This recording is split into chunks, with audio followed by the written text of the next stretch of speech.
لیکن جاتے جاتے تھوڑا ذرا ہم عوامی ایکشن کمیٹی کی طرف بھی آتے ہیں بیرسٹر صاحب.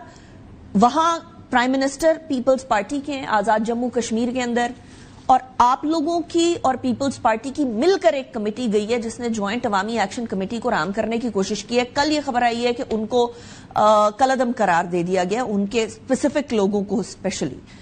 یہ معاملہ اسپیشلی 9 جون کو احتجاج کا انہوں نے کال دی ہوئی ہے, 27 جولائی کو ادھر انتخابات ہونے ہیں. یہ ہاتھ سے بڑھ تو نہیں جائے گا؟ یہ کیا ہو رہا ہے؟ What is going on?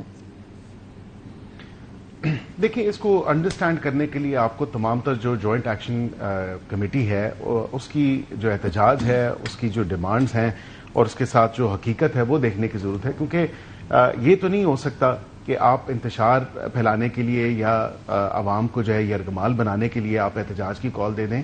Law and order situation کو دیکھتے ہوئے, سیکیورٹی سچویشن کو دیکھتے ہوئے, کیا مجھے بتائیں کہ ان کے 38 میں سے 35 پوائنٹ نہیں مانے گئے؟ بالکل مانے گئے. اس کے اوپر مانیٹرنگ اینڈ ایویلویشن کمیٹی بھی بنائی گئی کہ کس حد تک ان پہ کام ہو رہا ہے یا کس حد تک جو ہے وہ اس کی جو پوائنٹس ہیں جو ڈسکس ہوئے ہیں ان پہ امپلیمنٹیشن ہوگی. تو اس کے بعد اگر آپ دیکھیں کہ یہ کہنا کہ یہ مہاجر سیٹیں آپ ختم کریں, تو کیا جو 6 لاکھ مہاجرین ہیں ان کے حقوق کو آپ سلب کر سکتے ہیں جو ایکٹ آف پارلیمنٹ کے تھرو 1974 سے جو ہے نظام کا حصہ ہے اور اس میں پورے سسٹم میں ہے. اب اس کے ساتھ یہ بھی دیکھیں کہ اتنی انجسٹیفائڈ ڈیمانڈز ہیں.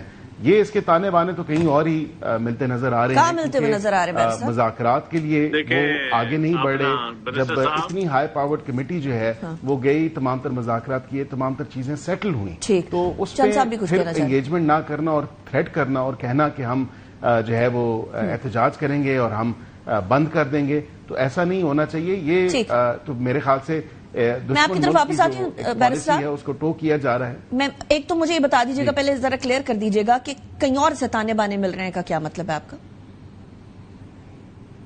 دیکھیں, واضح طور پہ نظر آ رہا ہے کہ جس طرح ان کی جو لیڈرشپ ہے, اس کی جو لوگ اس کو لے کے چل رہے ہیں, وہ کوئی معاملہ حل طلب نہیں چاہتے. وہ نہیں, تانے بانے کدھر ہے, بس مجھے یہ بتا دیجیے گا. کہہ لیں یا جلتی پہ تیل کا کام جو کرنے کی کوشش کر رہے ہیں, یہ نہیں ہونا چاہیے. جب مطالبات آپ کے مانے جا چکے اور ان پہ امپلیمنٹیشن بھی ہو رہی ہے, اس کو دیکھا بھی جا رہا ہے, پھر مخصوص جو نشستیں جو مہاجرین کی ہیں, آئی انڈرسٹینڈ دیٹ, تانے بانے کدھر مل رہے ہیں بیرسٹر صاحب؟ جی, تانے بانے ہمسائے ملک سے ہی مل رہے ہیں, اور کدھر سے مل رہے ہیں؟ انہی کی پالیسی ٹو ہو رہی ہے. دیکھیں نا, کنفرمڈ رپورٹس ہیں اب کشمیر کے بیرسٹر صاحب, اس بارے میں کنفرمڈ رپورٹس ہیں؟ بیکاز یہ بہت بڑی بات ہے. جی, یہ بہت بڑی بات ہے. آپ کے پاس اس کی کنفرمڈ رپورٹس ہیں؟ جی بالکل, میں اون اپ کرتا ہوں, کیونکہ یہ آپ کو نظر آ رہا ہے کہ جس قسم کی ان کی جو ڈیمینر ہے, جس طرح کا ان کا رویہ ہے اور جو حرکات وہ کر رہے ہیں, وہ کسی جمہوریت کے زمرے میں نہیں آتی. اور احتجاج کوئی لافل احتجاج نہیں ہے, باوجود اس کے کہ انگیجمنٹ ہوئی, چیزیں مانی گئیں, اور یہ اب کوئی اور ہی مقاصد ہیں ان کے. اور بالکل حکومت اور جو اسٹیٹ ہے وہ تو اپنی ریٹ منائے گی اور منوانی بھی چاہیے, کیونکہ یہ نہیں ہو سکتا کہ آپ اجازت دے دیں کہ آپ بے سود قسم کا احتجاج کریں اور سڑکوں پہ جلاؤ گھراؤ کریں. اور چند صاحب کچھ ایڈ کرنا چاہ رہے تھے, جو زندگی ہے اس کو آئی انڈرسٹینڈ یور پوائنٹ. چند صاحب آپ کچھ ایڈ کرنا چاہ رہے تھے اس میں, اسپیشلی میں سمجھتا ہوں کہ بات چیت سے معاملات حل ہونا چاہیے, طاقت کا استعمال نہیں ہونا چاہیے. اور جہاں تک ان کے مہاجرین کی سیٹوں والا مطالبہ ہے, دیکھیں کب تک کام مہاجرین کا. ہم نے تو مہاجرین کو پرائم منسٹر بھی بنا دیا, چیف منسٹر پنجاب بھی بنا دیا, آج بھی کشمیریوں کی میجارٹی ماشاءاللہ اکاموڈیٹڈ ہے مہاجرین کی. تو میں سمجھتا ہوں کہ یہ سیٹیں رانا ثناء اللہ صاحب کے بیان کے بعد کہ ہماری گنتی تو 13 سیٹوں سے شروع ہوتی ہے یا 12 سے, یہ پنجاب میں ہم 12 جیت جاتے ہیں, تو یہ بڑا لاجک ہے ان کی سیٹوں والے معاملے میں, بڑا اپیل کرتی ہے چیز. اور میں سمجھتا ہوں کہ یہ مہاجرین کی سیٹیں ختم ہو جائے تو کوئی چند صاحب وہ ایکٹ پارلیمنٹ میں ہوگا, جب پارلیمنٹ دیکھیں آپ کے اپنے وزیر اعظم ان کے ساتھ. چند صاحب آپ کے اپنے راجہ پرویز اشرف صاحب بھی تو ہیں نا اس کمیٹی کا حصہ؟ نہیں, کائرہ صاحب بھی ہیں, راجہ صاحب بھی ہیں, لیکن میں سمجھتا ہوں کہ بات چیت جاری رہنی چاہیے, طاقت کا استعمال نہیں ہونا چاہیے. تو طاقت کا استعمال حکومت کی طرف سے پہل ہوئی ہے دونوں اطراف سے نہیں ہونا. اوکے, اچھا یہ بھی بتا دیجیے گا چند صاحب, بیکاز آرٹیکل 370 اینڈ 35A جو ایبروگیٹ کیا انڈیا نے, وہ اپنے ڈیموگرافک چینجز کر رہے ہیں. وہ وہاں کے جو ہندو مہاجرین کشمیر کے تھے انہوں نے اپنے پاس رکھے ہوئے ہیں. کل کو کہیں پلیبسائٹ ہوتا ہے ان کے پاس وہ والے جو لاکھوں لوگ ہیں وہ بھی ان کے پاس ہوں گے. ادھر سے وہاں سے جو مقبوضہ جموں اور کشمیر سے لوگ آئے ہوئے ہیں انڈین انلیگلی آکیپائڈ کشمیر سے, ان کو اگر ہم سائیڈ پہ نکال دیتے ہیں تو پھر یہاں پلیبسائٹ کے لیے مسئلہ نہیں ہوتا. عام مہاجرین کی لسٹ میں ان کے ووٹ جو ہیں وہ کشمیر میں ہم نے درج کروا لیں نا. وہ ووٹ اب میرے علاقے میں بھی مہاجرین ہیں, وہاں ان کے چیئرمین بھی بنتے ہیں. میرے علاقے میں یونین کونسل کے چیئرمین بھی ہیں کشمیری, جو وہ ماشاءاللہ لندن بھی سیٹل ہیں.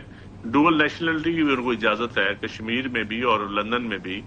تو وہ اپنا ووٹ کشمیر میں جا کے کاسٹ کریں. اگر کشمیر کے مہاجرین ہیں تو وہ اگر بلوال میں بیٹھ کے یا لاہور میں بیٹھ کے ووٹ کاسٹ کرتے ہیں تو وہ لاجیکلی ان سیٹوں کا کوئی تک نہیں بنتا. ادھر بھی ووٹ کاسٹ کر رہے ہیں پاکستان میں بھی, ہم یہاں پارٹیسپینٹ ہیں. لیکن اگر وہ کشمیر میں ووٹ کاسٹ کرنا چاہتے ہیں تو ان کو کشمیر میں جا کے ووٹ اپنا بنوا لیں. وہاں بمبر بنوا لیں, وہاں پونچھ میں بنوا لیں, راولا کوٹ میں بنوا لیں, مظفر آباد میں بنوا لیں, جہاں کے وہ رہنے والے ہیں ضرور بنوائیں. ٹھیک ہے بیرسٹر صاحب, اس کے اوپر آپ کا پوائنٹ آف ویو, کیونکہ پیپلز پارٹی پی ایم ایل این دونوں اس پوائنٹ کے اوپر ایٹ لیسٹ جو ہے وہ اکٹھے بیٹھ کر ایک کمیٹی کے طور پر سامنے پوائنٹ آف ویو دیتے ہیں, تو کیا پوائنٹ آف ویو آپ لوگوں کا آپس میں ایک جیسا نہیں ہے؟ نہیں, میرے خیال سے یہ میرے بھائی چند صاحب کا ذاتی ویو تو ہو سکتا ہے, لیکن وہاں پہ ان کے وزیر اعظم, اس ہائی پاورڈ کمیٹی جو کہ نون لیگ سے اور پیپلز پارٹی سے جو لوگ اس میں شامل ہیں وہ بھی, اور وہاں کی اپوزیشن بھی, مطلب وہ ایک ہی ان کی بات ہے اور وہ ایک ہی موقف اختیار کیے ہوئے ہیں, جو کہ جوائنٹ ایکشن کمیٹی کا جو معاملات ہیں اس حوالے سے انہوں نے کہا جی بالکل یہ تو انلیگل قسم کا احتجاج نہیں ہو سکتا. 25 لاکھ مہاجرین ہیں, کیا ان کو حق خود ارادیت سے محروم رکھا جائے؟ اب یہ معاملہ میں نے پہلے بھی کہا کہ جو مخصوص نشستوں کا یا مہاجرین کی جو سیٹس ہیں اس حوالے سے جو معاملہ ہے انیکا صاحبہ, it's not so simple, but at the same time اس کو کیا کرنا چاہیے, یہ ایکٹ آف پارلیمنٹ کے تھرو یا کسی آئینی ترمیم کے تھرو پارلیمنٹ میں ہونا ہے نا, سڑکوں پہ تو اس چیز کا فیصلہ نہیں ہو سکتا.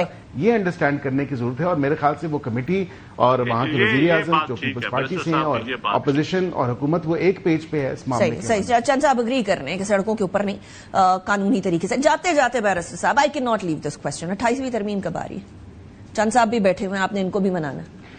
جب اتفاق رائے ہوگا اور اتفاق رائے ہو جائے گا چیزوں پہ تو پھر آ جائے گی, لیکن میں نے پہلے بھی کہا تھا کہ بجٹ سے پہلے نہیں ہوگی, اور میرے خیال سے لیٹر ان دی ایئر ایکسپیکٹڈلی ہو سکتی ہے. وہ بھی یہ جو تمام تر ٹاپکس ہیں, تمام تر چیزیں ہیں, وہ آپ کے سامنے ہیں. لیٹر ان دی ایئر مطلب سال کے بالکل آخر میں کوئی ڈسکشنز ہوں گی. جی سال کے بالکل آخر میں مطلب آپ کہہ رہے ہیں؟ نہیں, میں اس پہ کوئی ٹائم لائن نہیں دے سکتا, کیونکہ یہ کنسنسس کی بات ہے, اور وہ جو ایشوز ہیں وہ عوام کے ایشوز ہیں, نیشنل ایشوز ہیں, کسی سیاسی جماعت کے ایشوز نہیں ہیں. چند صاحب مان جائیں گے آپ لوگ ان کی باتوں کو؟ چیزوں پہ ڈسکشن ہونی چاہیے. چند صاحب کس بات کو نہیں مانیں گے 28ویں ترمیم میں؟ لیکن جب حکومت ابھی آن ہی نہیں کر رہی, ابھی حکومت کوئی شیئر نہیں کر رہی بریف, تو ہم کیا کومنٹس کر سکتے ہیں؟ جب حکومت کہے گی کہ 28ویں ترمیم آئے گی تو پھر حکومت کے ساتھ بیٹھ کے ڈسکشن کریں گے, پھر پارلیمان میں ڈسکشن ہوگی. ابھی تو ہمیں کوئی پتہ ہی نہیں ہے, اب صرف میڈیا میں خبریں ہی ہیں. پتہ تو آپ کو بھی 28ویں, پتہ تو آپ کو بھی 28ویں, نہیں کوئی پتہ نہیں, حقیقت میں سیریسلی کوئی پتہ نہیں.